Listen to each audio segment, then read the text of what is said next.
So, as adults, it's time we finally admit that Super Saiyan 4 is mid.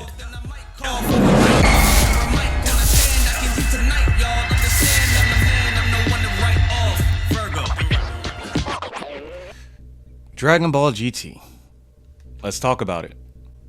So, with all the new characters that have been revealed thus far for Dragon Ball Sparking Zero, as I searched through Twitter, I've gone on and seen many people complaining and saying basically if there are no GT characters, they will not be getting Sparking Zero.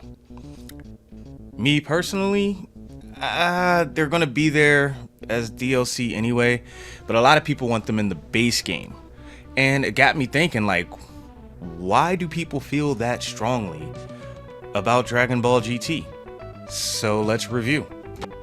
So for those of you who may not know or have been living under a rock, Dragon Ball GT is the spin-off of Dragon Ball Z.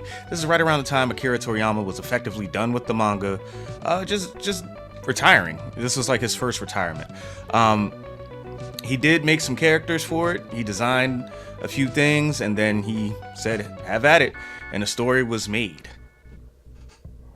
So if you're in the same age group as I am, you ran into Dragon Ball GT through Toonami.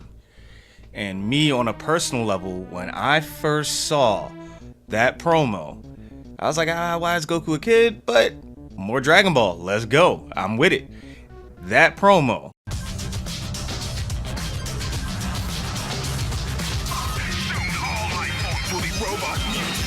not quite convinced yet. He's not your one. I am.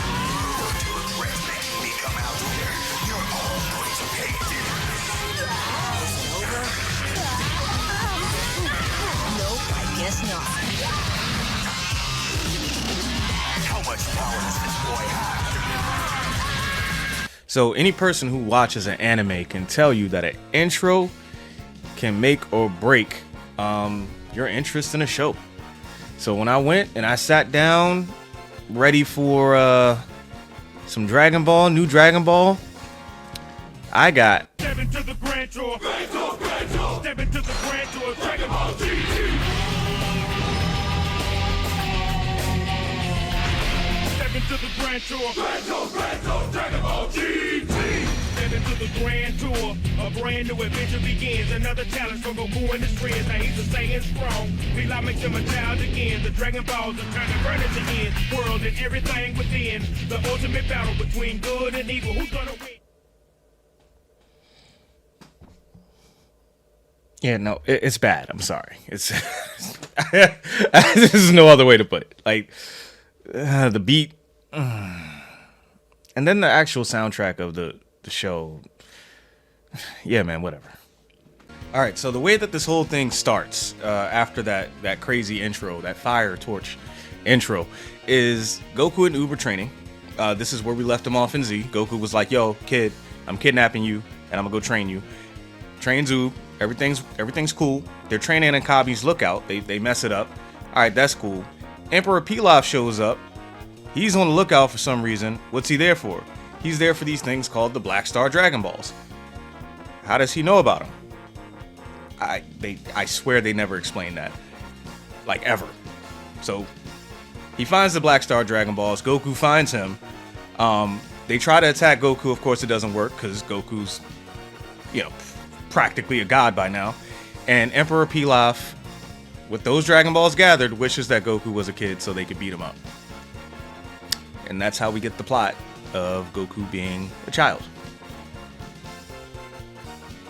With Goku being a child and the Black Star Dragon Balls being used and King Kai literally being the nosiest neighbor ever, he immediately hits up Goku. Yo, bro, that wish that was made with those Dragon Balls are going to destroy the world. I don't even know why they kept those. So now y'all got to go throughout the entire universe and locate those Dragon Balls.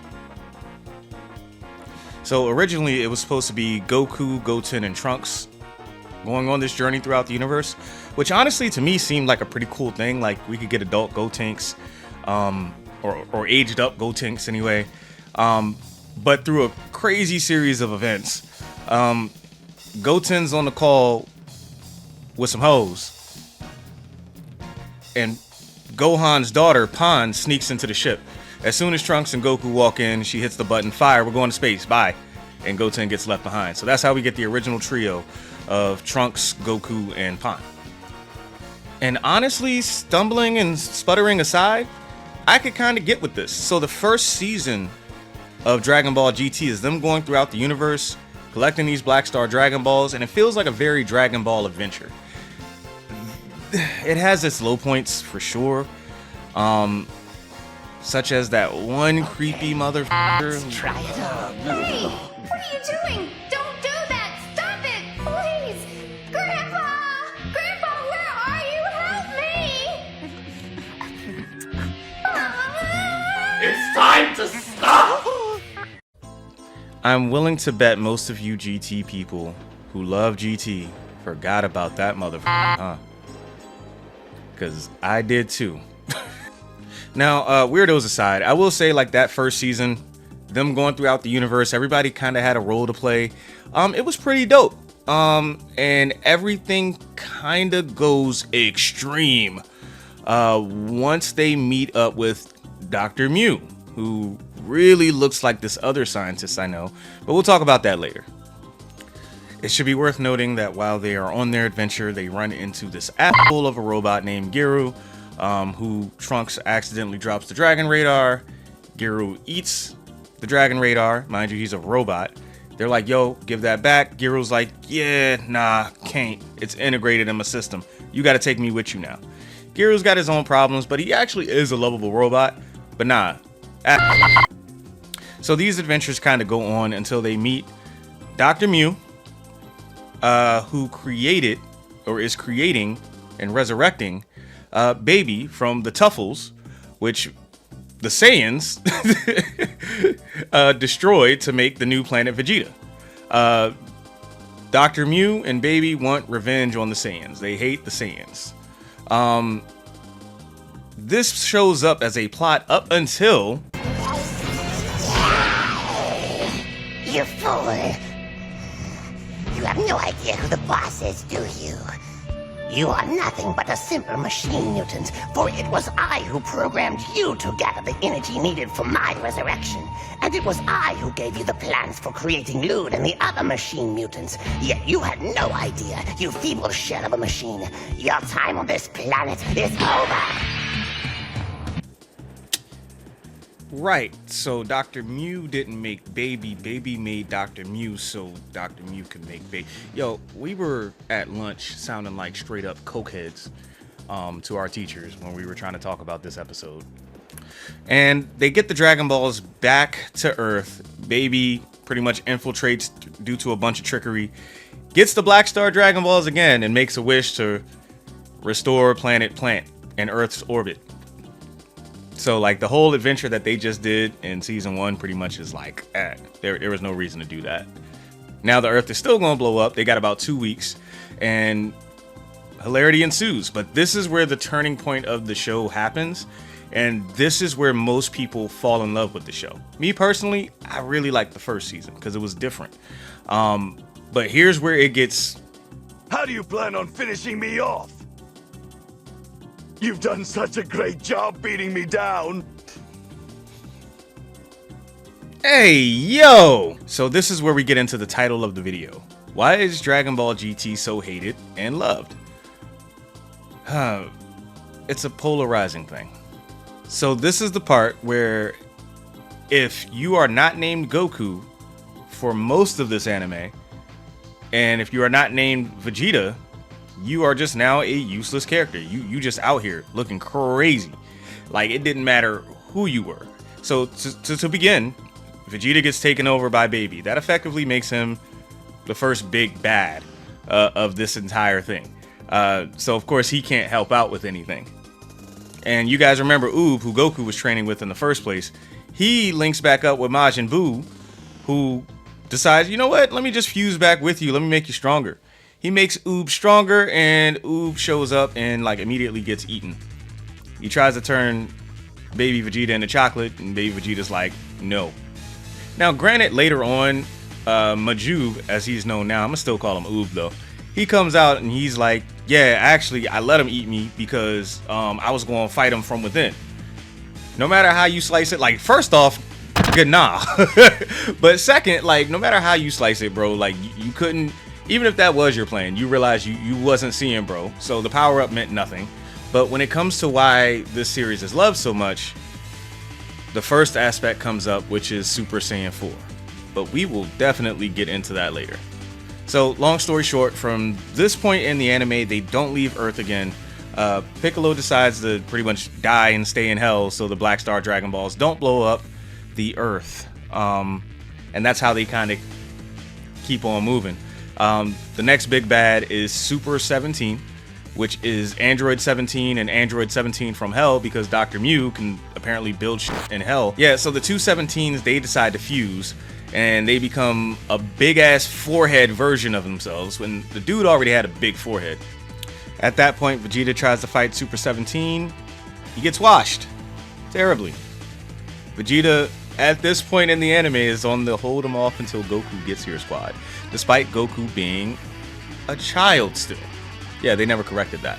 Also, around this time, they do a really cool thing where the gates of hell open up because of some plot device that Dr. Mew installed in the Hell version of Android 17, which would have really been cool had they not already done it in the Janemba movie. And I'm actually going to take a quick moment. RIP Cell, bro. Like, the way they did Cell in this anime, I don't know. I've read that it is hard to draw Cell. Don't get it twisted. I have no drawing abilities. But I ain't gonna lie, I'd have left bro out if I was gonna do him this dirty. I mean, y'all really took bro from, like, clean to, like, hell nah, man. Goku depowers at some point and then ends up killing Super 17, which is why we'll have more in Super Saiyan 4 later. And then finally, the last arc of Dragon Ball GT is the Shadow Dragons arc, with Omega Shenron as the big bad. Not gonna lie, half of this arc is forgettable, with me having to actually go back and look up 4 of the dragons, because the only ones I remembered were Nova, Ice, and Omega / Sin. But, like, yeah, the other ones, like, one of them, like, I use poison. Like, bro, like, so, and then, you know, they did this whole thing where Goku and Pan would team up, but a lot of times, like, Pan was like your toddler lifting up the jug of milk from the bottom while you lift it, going, I helped. Like, she kind of didn't need to be there. They were trying to restore some relevance to her. Didn't work out. Little concerned if I were you. The odds aren't exactly in your favor. Cut it out, Pan. You're underestimating your opponent. This dragon's stronger than the others. Girl. Besides, we're not here to fight. We're here to save the Earth. I hear you, Grandpa, and that's what I'm going to do. Save Mother Earth. That's not what I meant. Gotcha, bitch. KO. Perfect. And honestly, this is the saga where, for me, it completely falls off the rails. A lot of people really do love GT. I'm not gonna say I hate GT. It just ain't for me, bro. So Goku shows up, you know, goes into Super Saiyan Him form and gets bodied by Omega Shenron. That's how, after they resolve everything else, that's how this begins. Vegeta shows up and says, yo, I see you're getting bodied. And Goku's like, yeah, he can handle a Super Saiyan Him. But Vegeta's like, can he handle 2 Super Saiyan Hims? And we'll get into it later. But Goku's like, you can do it too? And Vegeta's like, with the power of science. We'll talk about this later.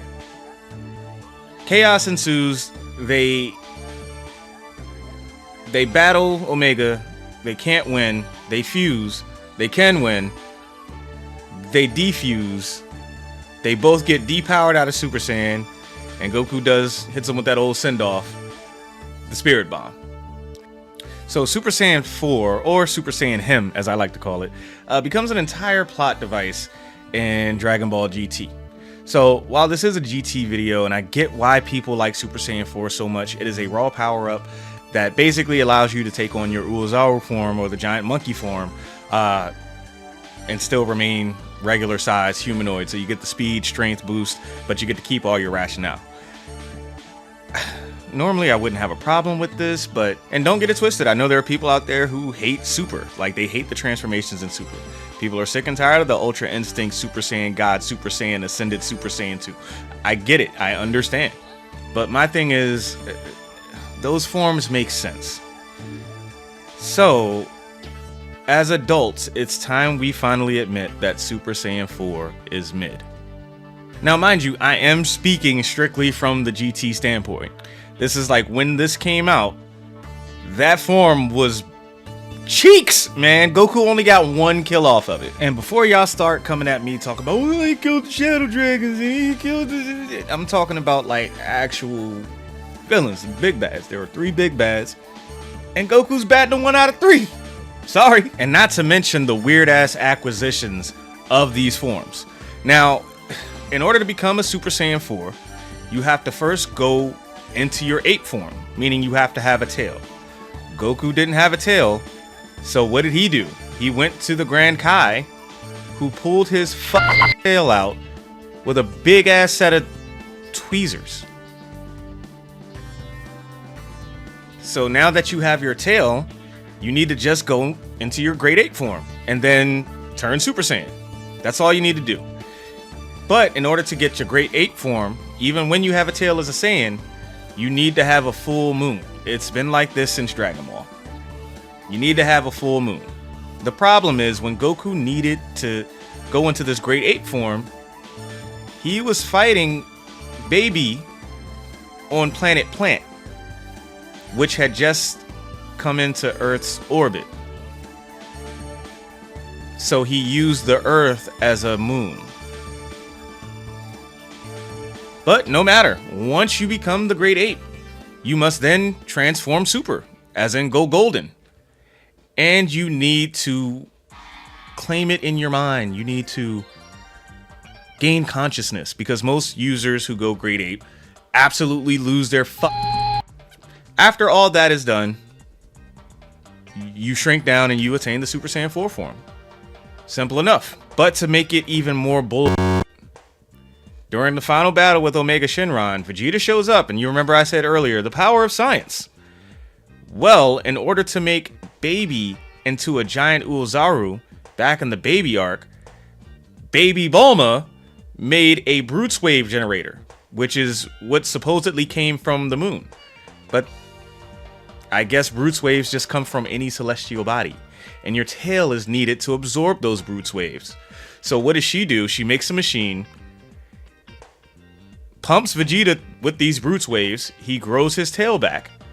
He becomes a Great Ape. I want it to be noted that Vegeta cannot turn Super Saiyan 4 without that machine. Which, by the way, might be the most least Vegeta thing I have seen. This Joker trains. I don't know. I get it. The character development. Vegeta is willing to do whatever to protect his new home, but as much as Vegeta goes blah blah blah pride, bro, that's like his character. So you didn't develop the pride, you just kind of did away with it for the sake of Vegeta's got to hit this too. For some strange reason, Goku can, but that's a talent all his own. But come on. So aside the power-ups that you're supposed to get, Goku also does this really weird thing where he turns into an adult, undoing the dragon's wish. That's how strong this form is supposed to be. And yet, he could not kill Super 17 with it. Okay. Now, visually, the form itself is friggin' ballin'. However, it seems like Akira Toriyama was going a different direction with that form. It looks like that might be in Broly's future as a singular talent, which I'm actually hoping it is. If it's a singular talent for Broly, that's going to make total sense. But honestly, I get why people like the design of the form, but I can't see how you can say that it's stronger than anything. Oh, and before I forget, I'd be remiss if I didn't talk about Gogeta. So Super Saiyan 4 is so powerful that it turns the 30-minute fusion that Gogeta normally has into about 10.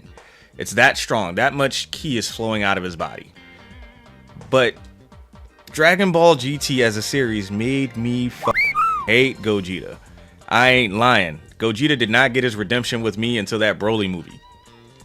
I mean, he pops up. He could wipe the floor with Omega Shenron, who's just been giving Goku and Vegeta the business.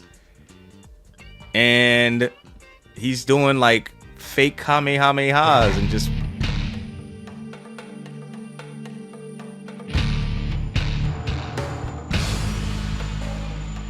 Not even you can survive this one, Omega. It has enough power to extinguish every cell in your body.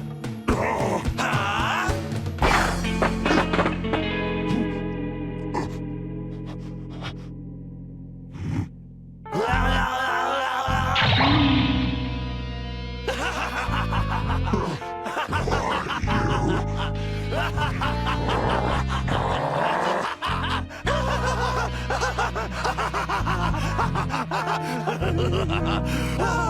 I cracked myself up. Full disclosure, Gogeta turned me into a crash out as a kid.